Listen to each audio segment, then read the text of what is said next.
ഓം ഹരിശ്രീ ഗണപതയേ നമ. അവിഘ്നമസ്തു. ഓം നമോ ഭഗവതേ വാസുദേവായ. ശ്രീകൃഷ്ണ പരമാത്മനേ നമ. എല്ലാ സർവ ഭക്തമക്കൾക്കും എൻ്റെ വിനിതമായ പ്രണാമം. എല്ലാവർക്കും ഭഗവത് കൃപയും സമാധാനവും ശാന്തിയും ഉണ്ടാകണമെന്ന് പ്രാർത്ഥിക്കുന്നു. ഓം ലോക സമസ്ത സുഖിനോ ഭവന്തു.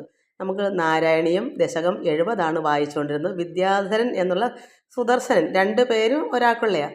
അദ്ദേഹം മഹർഷിമാരെ പരിഹസിച്ചപ്പോൾ പെരുമ്പാമ്പായി പോകട്ടെ എന്ന് ശപിച്ചു. ആ ശാപപ്രകാരം പാമ്പായി തീർന്നു. അപ്പോൾ കണ്ണനും ഗോപന്മാരും എല്ലാവരും കൂടെ അവിടെ അംബികാ വനത്തിലുള്ള ശിവക്ഷേത്രത്തിൽ ഉത്സവം കൊണ്ടാടി രാത്രിയിൽ കിടന്നുറങ്ങിയവർ സുഖമായി കിടന്നുറങ്ങിയപ്പോൾ പെരുമ്പാമ്പ് വന്ന് ഭഗവാൻ കണ്ണൻ്റെ പിതാവായ നന്ദഗോപരെ കടിച്ചു. അപ്പോൾ കുട്ടികൾ നിലവിളിച്ചു. തീക്കുള്ളി ഉണ്ടൊക്കെ കുത്തിയിട്ടൊന്നും പാമ്പ് കടിവിട്ടില്ല. ഭഗവാൻ കണ്ണൻ തന്നെ വന്നു ഭഗവാന്റെ പാദം കൊണ്ടൊന്ന് സ്പർശിച്ചപ്പോൾ എന്തായി മാറി? ആ പാമ്പ് വിദ്യാധരൻ യഥാർത്ഥ രൂപമായി മാറി. അതാണ് നമ്മൾ വായിച്ചുകൊണ്ടിരുന്നത് കഴിഞ്ഞ ദിവസങ്ങളിൽ. ഇനി നമുക്ക് അങ്ങനെ യഥാർത്ഥ മോക്ഷം കിട്ടി. വിദ്യാധരൻ യഥാർത്ഥമായി തീർന്നു. പാമ്പ് രൂപമൊക്കെ മാറി അദ്ദേഹത്തിൻ്റെ സ്ഥാനത്തേക്ക് പോയി. അമ്പാടിയിലേക്ക് പോയി. ഗോപന്മാരും ഒക്കെ അമ്പാടിയിലേക്കും പോയി. നമുക്കിനി സുദർശന ശാപമോക്ഷം കഴിഞ്ഞിട്ട് ശംഖചൂട വധവും അരിഷ്ടാവധമാണ്. 2 അസുരന്മാരുടെ വധമാണിനി. തൊണ്ട തമ്മിലും ചുമയൊക്കെ ഉള്ളതുകൊണ്ടാണ്. ദശകം 70 സുദർശന ശാപമോക്ഷമാണ് നമ്മൾ വായിച്ചുകൊണ്ടിരുന്നത്. അത് കഴിഞ്ഞു. ഇനി 4ാമത്തെ ശ്ലോകത്തിൽ ശംഖചൂടവധമാണ്. പിന്നെ അരിഷ്ടവധം വരും. ശ്ലോകം 4. കഥാപി ഖലു സീരിണാ വിഹരതി ത്വയി സ്ത്രീജനേർ ജഹാരധനദാനുഗ സകില ശംഖചൂടോബല അതിദ്രുതം അനുദ്രുതസ്മഥ മുക്തനാരീജനം രുരോജിത ശിരോമണിം ഹലഹൃദേ ച തസ്യാദദ കഥാപി ഖലു സീരിണാ വിഹരതി ത്വയി സ്ത്രീജനൈർ ജഹാരധനദാനുഗ സകില ശംഖചൂടോബല അതിദ്രുതം അനുദ്രുതസ്മഥ മുക്തനാരീജനം രുരോജിത ശിരോമണിം ഹലഹൃദേ ച തസ്യാദദ. ശംഖചൂടനെ എങ്ങനെയാ ഭഗവാൻ വധിക്കാൻ കാരണം? ശംഖചൂടൻ ഒരിക്കൽ ഭഗവാന്റെ ജ്യേഷ്ഠനായ ബലഭദ്രനോടുകൂടി ഗോപികമാരുമായി വിഹരിക്കുന്ന സമയം വനത്തിൽ ഭഗവാന്റെ ഭക്തജനങ്ങളായ ഗോപികമാരും ബലരാമനും ഭഗവാനും കൂടെ വിരഹിക്കുക എന്ന് പറഞ്ഞാൽ എന്താ? വിഹരിക്കുക, പിന്നെ ഉല്ലസിച്ച് നടക്കുക. വനത്തിലൊക്കെ സന്തോഷമായി അവർ അത്രമാത്രം ഭക്ത കുഞ്ഞുങ്ങളല്ലേ ഗോപികമാർ. ഭഗവാനും ബലരാമനും കൂടെ അങ്ങനെ സന്തോഷമായിട്ട് വിഹരിക്കുക എന്ന് പറയും. അങ്ങനത്തെ സമയത്ത് വൈശ്രവണൻ്റെ ഭൃത്യനായ ശംഖചൂടൻ ഭഗവാനെ അനാദരിച്ചുകൊണ്ട്, കാരണം ഭഗവാന്റെ കീഴിൽ ഭക്തജനങ്ങൾ അത്രത്തോളം സന്തോഷത്തോടെ കഴിയുമ്പോൾ ഭഗവാനല്ലേ അതിൻ്റെ ഉത്തരവാദിത്വം ഈ ഗോപന്താരിമാരുടെ. പക്ഷേ അത് ഭഗവാന് അനാദരിക്കുക വെച്ചാൽ ഭഗവാനെ ഒരു മൈൻഡും ചെയ്യാതെ ബലരാമനും ഭഗവാനുമാണ് ഈ ഗോപികമാരുടെ കൂടെ ഉള്ളത്. അപ്പം അനാദരിക്കുക എന്ന് പറഞ്ഞാൽ ഒരു ബഹുമാനവും ഇല്ലാതെ സ്ത്രീകളെ ശംഖചൂടൻ പിടിച്ചുകൊണ്ട് പോയി. അവർ നിലവിളിക്കുന്ന ശബ്ദം കേട്ട് ഭഗവാൻ ഓടിച്ചെന്ന് ഭഗവാൻ അവനെ പിന്തുടർന്ന് ചെല്ലുന്നത് കണ്ടപ്പോൾ അവൻ എന്ത് ചെയ്തു? സ്ത്രീകളെ അവിടെ വഴിക്ക് കളഞ്ഞിട്ട് അവൻ ഓടിപ്പോയി. രക്ഷപ്പെട്ടു പോകാനായിട്ട് കുട്ടികളെയൊക്കെ അവിടെ ഇട്ടിട്ട് അവിടെ നിർത്തിയിട്ട് ഇവൻ വഴി ഓടിപ്പോയി. അപ്പോൾ ഭഗവാൻ എന്ത് ചെയ്തു? അവനെ പിന്തുടർന്ന് പിടിച്ച് നിഗ്രഹിച്ചു, കൊന്നുകളഞ്ഞു. പിന്നെ അവൻ്റെ ശിരസിലുണ്ടായിരുന്ന രത്നം എടുത്ത് ബലരാമന് കൊടുത്തു. അവനെ വധിച്ചല്ലോ, പിന്നെ രത്നം വിലപിടിപ്പുള്ള രത്നമല്ലേ, ശിരസിലെ കിരീടോ എന്തെങ്കിലും ആയിരിക്കും, അത് ബലരാമന് കൊടുത്തു. കുട്ടികളെ ബലാത്കാര്യമായിട്ട് ഭഗവാന്റെ അടുക്ക നിൽക്കുന്ന കുഞ്ഞുങ്ങളെ കൊണ്ടുപോകാൻ അർത്ഥം എന്താ?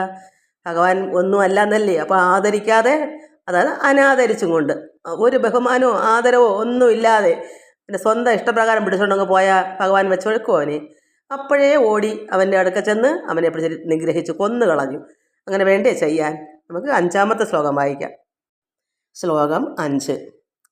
ദിനേഷു ച സുഹൃജനൈ സഹ വനേഷു ലീലാപരം മനോഭവ മനോഹരം രസിത വേണുനാദാമൃതം ഭവന്തം അമരീദൃശാം അമൃതപാരണാദായിനം വിചിന്യ വിമുനാലവൻ വിരഹ താപിതാ ഗോപിക ദിനേഷു ച സുഹൃജനൈ സഹ വനേഷു ലീലാപരം മനോഭവ മനോഹരം രസിത വേണുനാദാമൃതം ഭവന്തം അമരീദൃശാം അമൃതപാരണാദായിനം വിചിന്യ കിമുനാലപൻ വിരഹ താപിതാ ഗോപിക.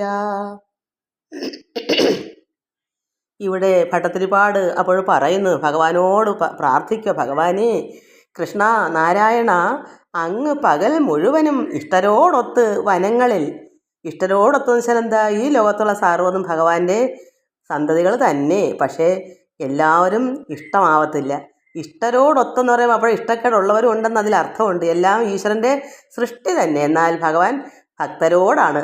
അത്രമാത്രം ഭഗവാനെ ഇഷ്ടപ്പെടുന്ന ഭക്തജനങ്ങളാണ് ഈ ഗോപസ്ത്രീകൾ. അങ്ങനെയുള്ളവരോട് നല്ല ഗോപികളുമുണ്ട് ഗോപികമാരുമുണ്ട്. അപ്പോൾ ഇഷ്ടരോടൊത്ത് വനങ്ങളിൽ ലീല കാട്ടി നടന്നു ബലരാമനും ഭഗവാനും കൂടെ. ഇത് ഭട്ടതിരിപ്പാട് പറയുന്നതാണ്. ആ സമയമാണ് ഗോപനാരികളാകട്ടെ, ഈ കുട്ടികൾ, ഈ സ്ത്രീകൾ കാമസുന്ദരനും മധുര മുരളീനാഥം ഒഴുക്കുന്നവനും ദേവനാരികളെ അമൃതപാനം ആസ്വദിപ്പിച്ചിരുന്നവനുമായ നിന്ദ്രവടിയെ. അപ്പോൾ ഭഗവാൻ ആരാ? ലോകത്തിലെ ത്രിലോകങ്ങൾക്ക് സുന്ദരനാണ്, മധുര മുരളീനാഥം ഒഴുക്കുന്നവനാണ്, പിന്നെയോ ദേവസ്ത്രീകളെ അമൃതപാനം ആസ്വദിപ്പിച്ചിരിക്കുന്നവനുമാണ്. അങ്ങനെയുള്ള ഭഗവാനെ ഓർത്ത് പലതും പറഞ്ഞ് വിലപിച്ചുകൊണ്ടിരുന്നു. ഈ പിടിച്ചുകൊണ്ടുപോയ വഴിക്ക് കളഞ്ഞിട്ട് പോയല്ലോ ഈ ശംഖചൂടൻ കുട്ടികളെ. അപ്പോൾ ആ കുട്ടികൾ അവിടെ ഇരുന്ന് വിലപിക്കുക ഭഗവാനെ ഓർത്ത്. കാരണം പിടിച്ചുകൊണ്ട് പോയെങ്കിലും വഴിക്ക് കളഞ്ഞിട്ടങ്ങ് പോയി. കാരണം ഭഗവാൻ കൂടെ ചെന്ന് അപ്പോൾ അവനെ നിഗ്രഹിച്ചു. അപ്പോൾ കുട്ടികൾ എന്ത് ചെയ്തു? ഭഗവാൻ എങ്ങോട്ട് പോയെന്ന് അറിയുന്നില്ലല്ലോ, ഓടിപ്പോയി മറ്റവനെ പിടിച്ച് കൊന്നു. ബലരാമന് കൊടുത്തു രത്നം.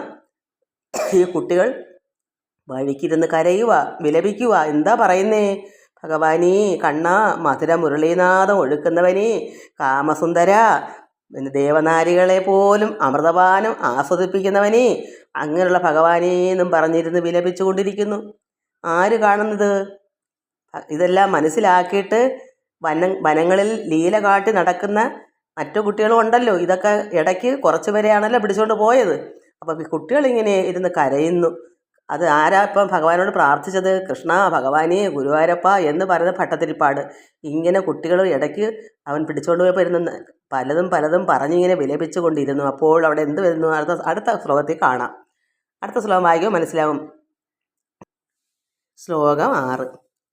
ഭോജരാജഭൃതസ്ത്വത കച്ചിൽ കഷ്ടദുഷ്ടപഥ ദൃഷ്ടിരരിഷ്ട നിഷ്ഠുരാകൃത അപഷ്ടു നിനാദ തിഷ്ടതേ സ്മ ഭവതേ വിഷരൂപി.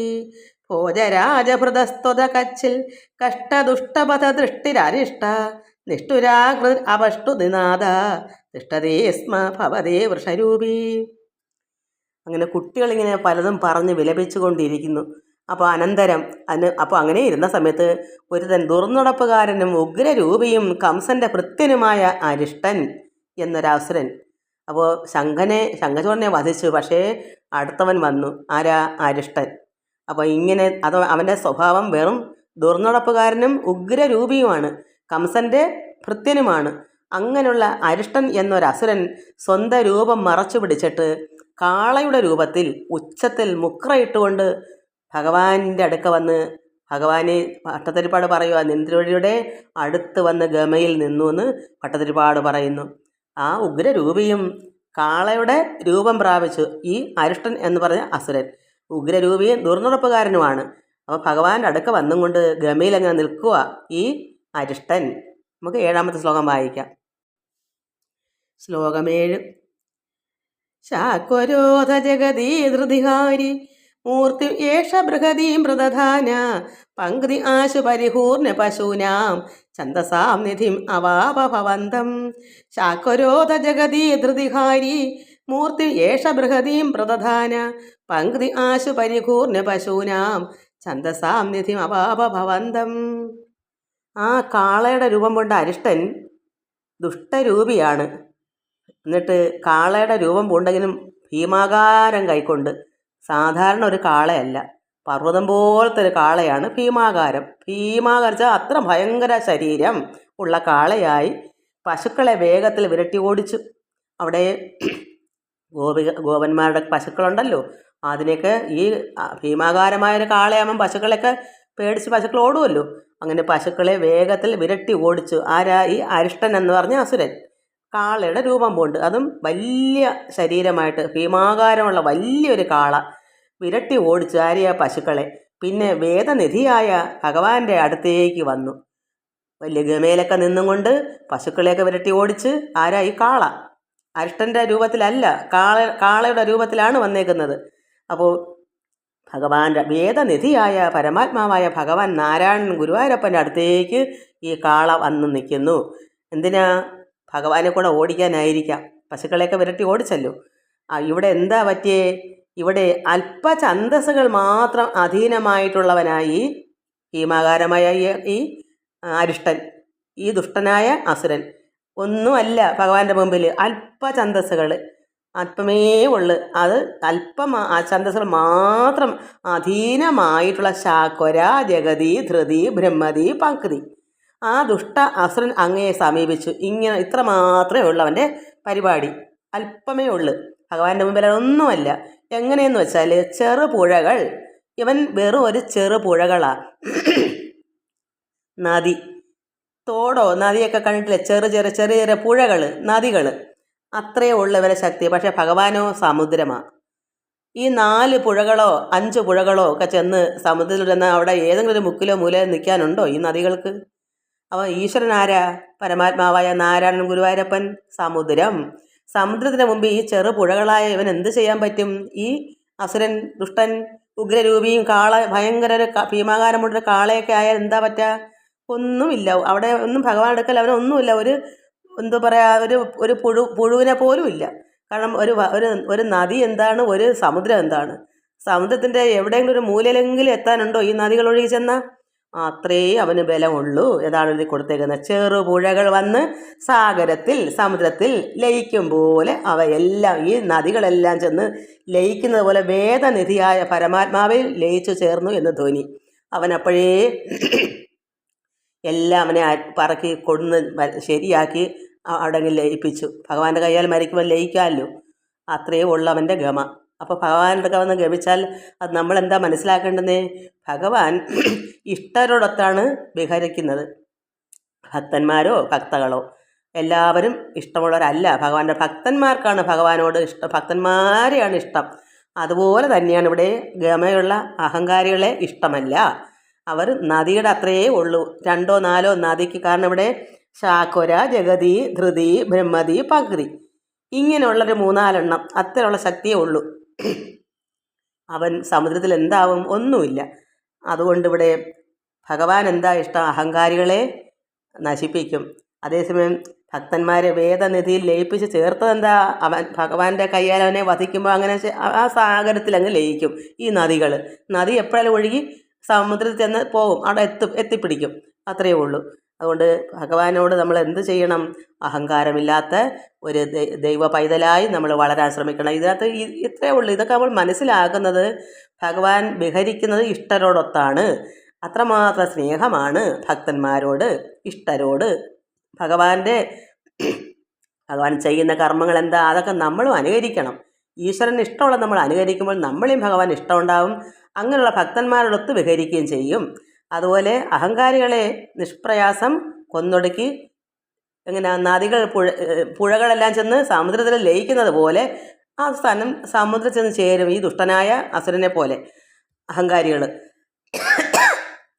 അത് ഭക്തന്മാർക്കാണെങ്കിലോ അങ്ങനെയാണോ? അതുകൊണ്ട് ഭഗവാൻ എപ്പോഴും ശ്രദ്ധിക്കുന്നത് എന്താ? ഭക്തരെയാണ് രക്ഷിക്കുക. ഈശ്വരൻ ഭക്തന്മാർക്കൊത്തേ നിൽക്കത്തുള്ളൂ.